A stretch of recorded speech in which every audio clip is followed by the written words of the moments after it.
Welcome to The Explainer. Today, we're diving into a huge paradox. We're talking about a story of incredible success that's actually hiding a massive critical weakness. You see, India's pharmaceutical industry, it's a global giant.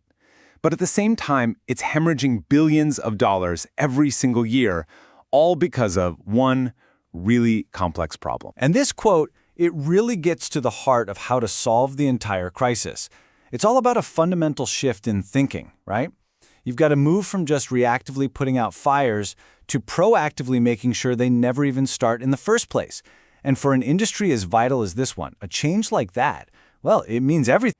All right, so first things first. To really get why this is such a crisis, we have to wrap our heads around the sheer scale of India's role in global medicine. It's huge. Okay, get this, 20%.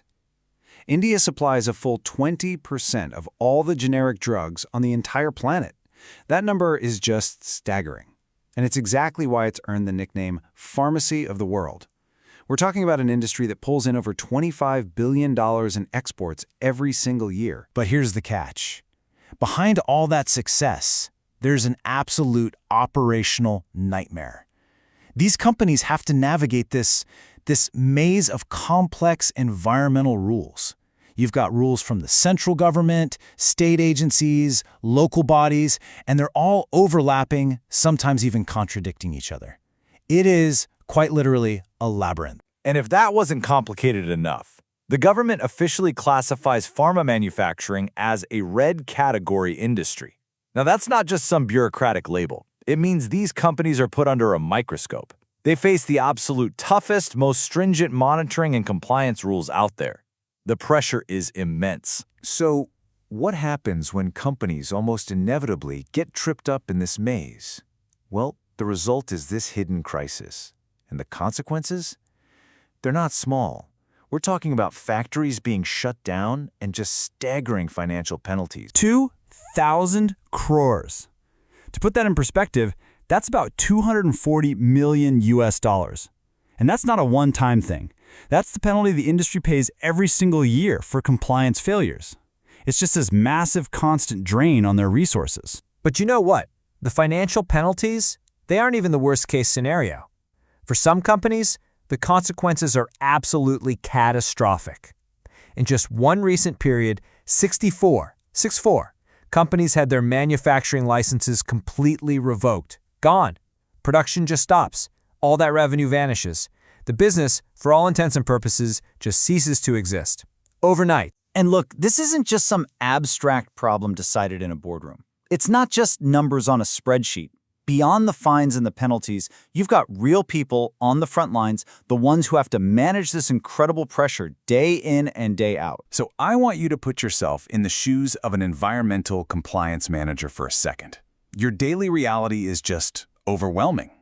You're drowning in manual paperwork, you live in constant fear of missing a critical deadline, and you're always just reacting to the next regulatory change.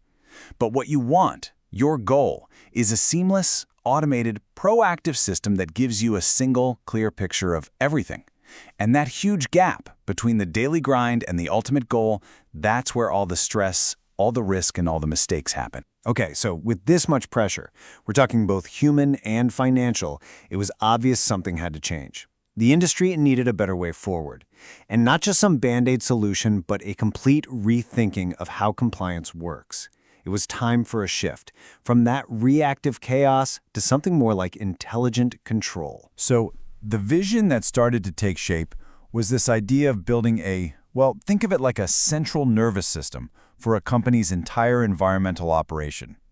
A single intelligent platform that could connect all the moving parts, see everything that's happening, and react smartly in real time. But how would a system like that actually work, right? Well, it's built on 5 key pillars, and each one is designed to fix a specific problem. First, you have a central dashboard so you can actually see everything at once, total visibility. Second, automated permit management to end that nightmare of tracking renewals.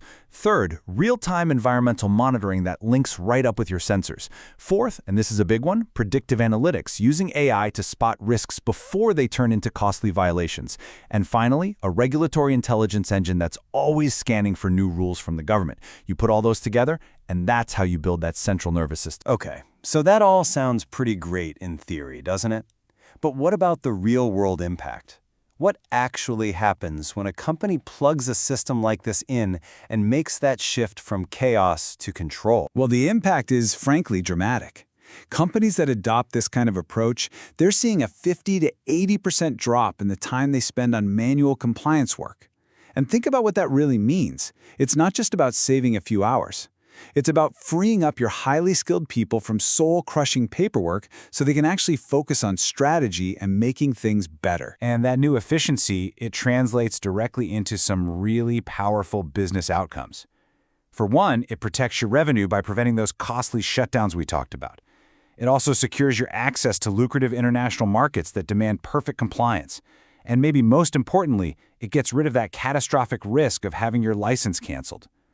All of a sudden, compliance isn't just a cost center anymore. It becomes a genuine competitive advantage. And while this whole explainer has focused on the pharma industry in India, it really points to a much, much bigger question for all of us. As regulations all over the world get more and more complex, you have to wonder, is this kind of intelligent automation no longer just a nice-to-have? Is it becoming an absolute necessity for our most critical industries to survive and thrive? That's something to think about. Thanks for joining us.